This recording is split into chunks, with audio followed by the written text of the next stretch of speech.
Jesus will not leave him behind, but grants him the request of his prayer that his sight might be restored. Centuries earlier, Joshua led the army of Israel and sent the trumpet-bearing priests to defeat Jericho. On the seventh day, the priests marched around the Waldersee 7 times, and then blew their trumpets as loud as they could. The walls of Jericho fell outward. All the inhabitants would be killed, except for a woman named Rahab and her family. She would not be left behind for destruction because she had safely hid 2 spies of Israel, because she trusted the one true God of Israel to save her. And whether it be Rahab and her family in ancient Jericho, or Bartimaeus, the blind beggar sitting by the roadside, in the Jericho of Jesus' day, he always gathers up his chosen ones, leaving no one behind. Out of all the inhabitants of ancient Jericho, Rahab is remembered by God and saved. She did not descend from royalty. She was a Gentile and not part of God's chosen people. Nor did she have a godly vocation. Far from it, for she was a prostitute. And yet God knew her by name. He heard her prayer to be rescued and answered her. How gracious God is by giving Rahab, of all people, faith to trust in him. She could have been like all the rest of the people of Jericho and trusted the sturdy walls of her city for protection. But she didn't. She could have trusted the deaf and blind idols that lived in the homes of Jericho. But she didn't.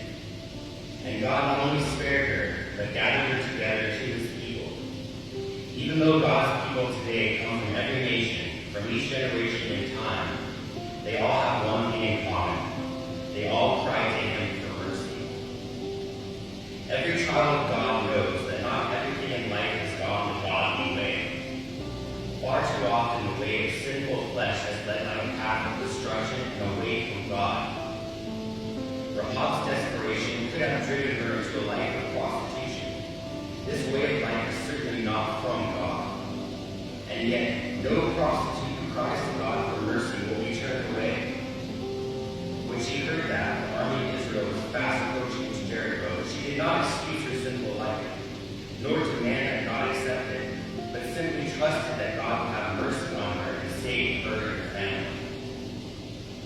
In the Old Testament reading from Jeremiah, we read the prediction of how God saves his people from the north and from the farthest corners of the earth. They come to God with weeping and with pleas for mercy.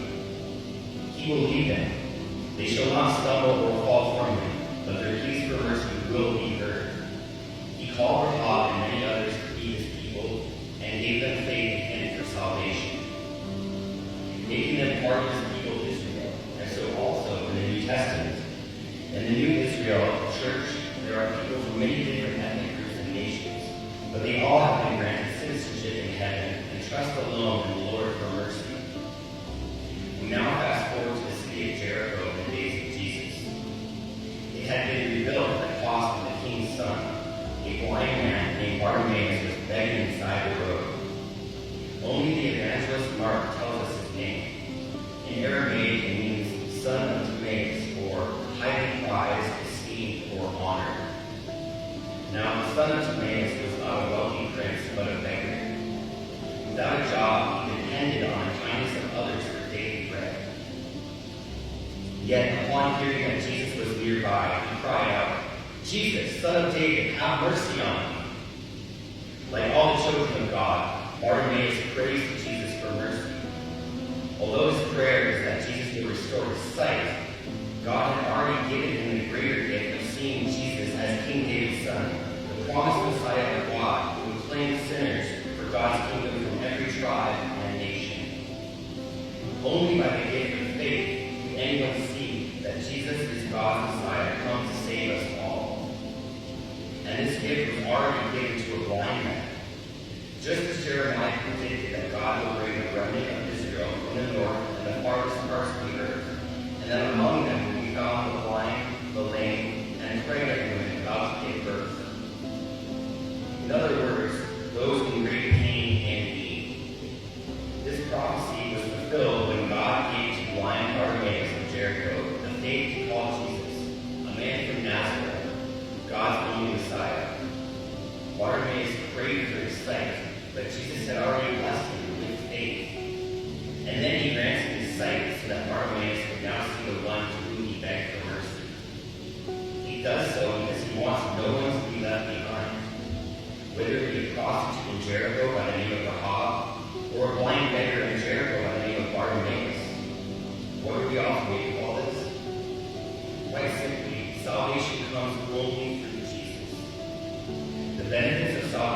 flow from his merciful presence as it comes to fallen creatures who are blind to the new creation, unless Jesus opens their eyes. In this sense, every child of God is blind to Jesus because of original sin. Yet in God's mercy, faith is given to see Jesus as the one who has come to save us.